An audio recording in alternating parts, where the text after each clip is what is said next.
Hello champions, just wanted to get this quick little video recorded and give everybody an update about what has transpired over the last couple weeks. It has been a bit of a doozy, I would say.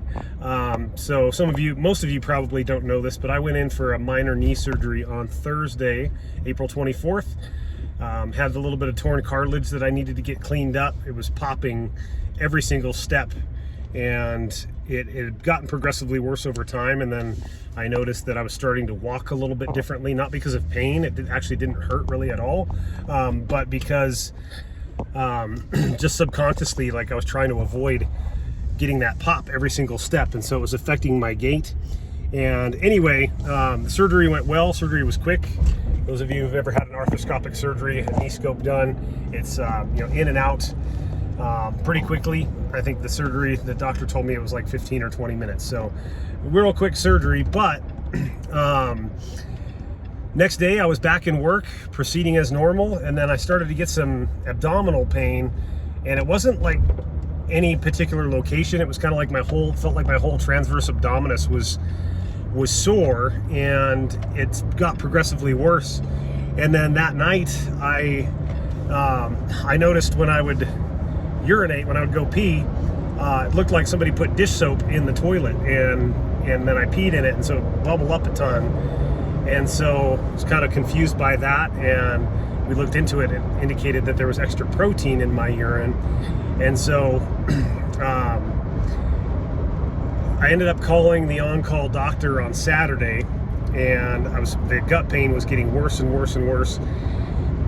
And he said if it persists through the weekend, or if you're running a fever, then you need to go to the emergency room. And so Sunday, my wife took my temperature, and I had a 100.1, I think, degree fever. And so we ended up going to the emergency room on Sunday, and they sent me home that night. So it was like Sunday evening that we went, and it was a madhouse, actually. They took a CAT scan of my kidneys, and they did some blood work and a urinalysis. There was some extra protein in my urine, little traces of blood in my urine, actually. And then also my creatinine levels were at 1.8. And so 1.8 milligrams per deciliter.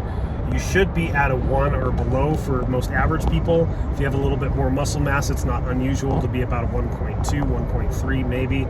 And I was 1.8, so about double what they should be. And they said, yeah, looks like you've got some kidney damage. Follow up with your primary care physician, and they sent us home. I think we got home at like 11 o'clock that night or something. So anyway, tried to schedule something with my primary care physician, and a lot of you who live in a major metropolitan area, you know that that's not necessarily an easy thing to do, at least not quickly.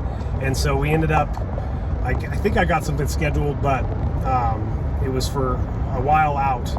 And then the next thing that happened was the pain kept getting worse. And so I was basically bedridden Monday, Tuesday, Wednesday.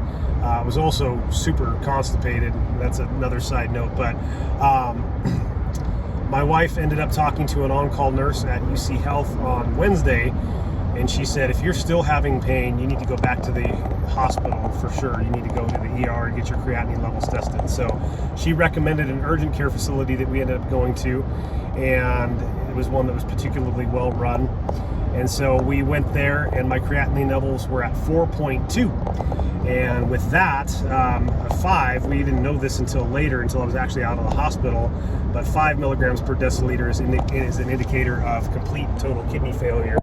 And so anyway, they admitted me to the hospital, and I was in the hospital Wednesday through Sunday, and pretty crazy time. I was in a lot of pain. They put me on IV fluids, and ended up, they took my blood every 4 hours, and ended up getting out, obviously, because my creatinine levels were starting to normalize, and they wanted me to get down below 2.5. So they had me on IV fluids for a little while, and then they took me off the IV fluids and wanted to see if my creatinine levels would continue to drop by hydrating on my own. And so anyway, all that being said, I did improve, obviously, because I'm out, and it took about another week to get through the pain, for the pain to go away.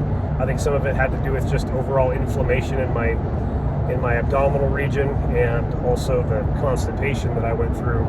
But anyway, the nephrologist, the kidney specialist, that boiled it down to it was most likely the anesthesia.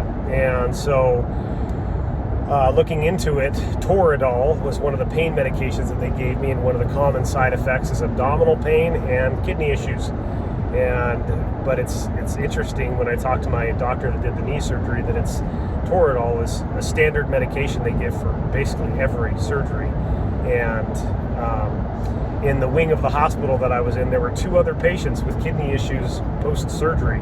So it's interesting that they keep dealing this stuff out when it's causing problems for a lot of people. But anyway, so that's an update. I posted my first little workout short today in a long time. That's why I've been inconsistent, because I was basically in bed for 2 weeks straight.